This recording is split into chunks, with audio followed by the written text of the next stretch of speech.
Hi friends, నేను మీ walking politician. ఈ మధ్య మనము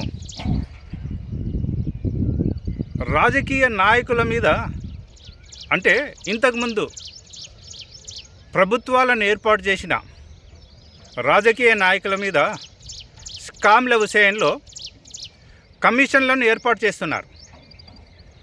మన తెలంగాణ రాష్ట్రానికి వస్తే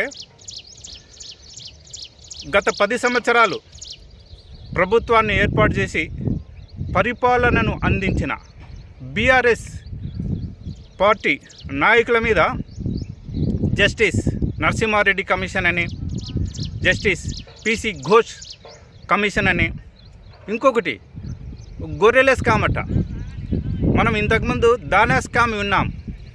లాలూ ప్రసాద్ యాదవ్ ఆయన కొన్ని సంవత్సరాలు జైల్లో ఉన్నాడు.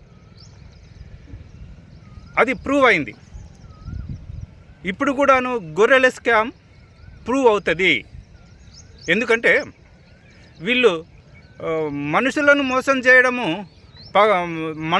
మోసం చేయడమే కాక ఇతరతర జీవుల విషయంలో కూడా వీళ్ళు స్కాములు చేస్తున్నారంటే నిజంగా ఇది దరిద్రమైన నాయకులుగా మనం చెప్పుకోవాలి. ఇలాంటి దరిద్రమైన నాయకులు, రాజకీయ నాయకులు ప్రజలను పాలించనీకే, ప్రజలకు మేలు చేస్తారని మనం ఎలా భావించాలి? ఈ తెలంగాణ రాష్ట్రాన్ని 10 సంవత్సరాలు నిజంగా ఈ బీఆర్ఎస్ నాయకులు దోచుకున్నారు. కాబట్టి కమిషన్లు ఇప్పుడు వేసి వాళ్ళ మీద విచారణ చేస్తున్నారు. నిజంగా దుర్మార్గమైన పరిపాలనగానే మనం భావించాలి. ప్రజల సొమ్మును అప్పనంగా దోచుకోవటం అనేది నిజంగా మాటలు రావట్లేదు, కానీ నాకు ఆవేశం వస్తుంది, కోపం వస్తుంది. ఎలా తిడితే బాగుంటుందో అని ఆలోచిస్తున్నాను, కానీ మళ్ళీ తిట్టితే నేను వాళ్ళ మాదిరి తయారవుతాను. కావున ఇలాంటి లుచ్చగాళ్ళను వదిలిపెట్టొద్దని. ఈ మధ్య ఇంకొకటి కర్ణాటకలో యడియూరప్పట ఫోక్సే కేస్. ఇలాంటి వాళ్ళు ప్రజలకు ఏం మేలు చేస్తారు? వీళ్ళందరూ రాజకీయ నాయకులంట. సామాన్య ప్రజలు తప్పు చేస్తే ఓకే, వాళ్ళకు తెలియదు కాబట్టి తప్పు చేశారు.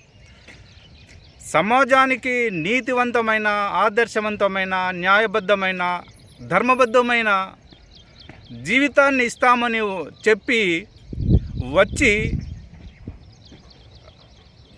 ప్రభుత్వాలను ఏర్పాటు చేసి వాళ్ళకు తోచినట్లుగా సామాన్య ప్రజల మాదిరి ప్రవర్తించి నేరాలు ఘోరాలు చేస్తూ తప్పించుకు తిరగడం అనేది నిజంగా క్షమించరాని నేరంగానే భావించాలి. ఎవరైనా సరే ప్రభుత్వాలను ఏర్పాటు చేసి ప్రజలకు అనుకూలంగా, ప్రజలకు న్యాయాన్ని, ధర్మాన్ని అందిస్తే సంతోషం.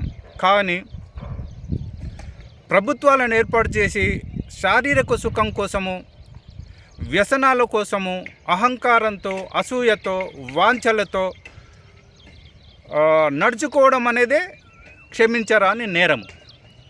కావున ఇలాంటి చెత్త రాజకీయ నాయకులను వదిలిపెట్టకుండా సరియగు విధంగా శిక్షించాలని, తప్పు చేస్తే తప్పు చేసిన వారికి తప్పించుకోవడము సాధ్యపడదని, ఇలాంటి రాజకీయ నాయకులను శిక్షించినప్పుడే ఒక మంచి మెసేజ్ ప్రజలకు చేరుతుంది. కావున ఎవరు తప్పు చేసినా తప్పించుకోకూడదు. నేరస్తులు మీద, ఇలాంటి తప్పులు చేసిన వాళ్ళ మీద తప్పనిసరిగా శిక్షలు పడాలని మీ ఈ వాకింగ్ పొలిటీషియన్ చెప్తూ ముగిస్తున్నాడు. ఈ వీడియో మీకు నచ్చినట్లయితే షేర్ చేయండి, లైక్ చేయండి, సబ్స్క్రైబ్ చేయని వాళ్ళు సబ్స్క్రైబ్ చేయండి.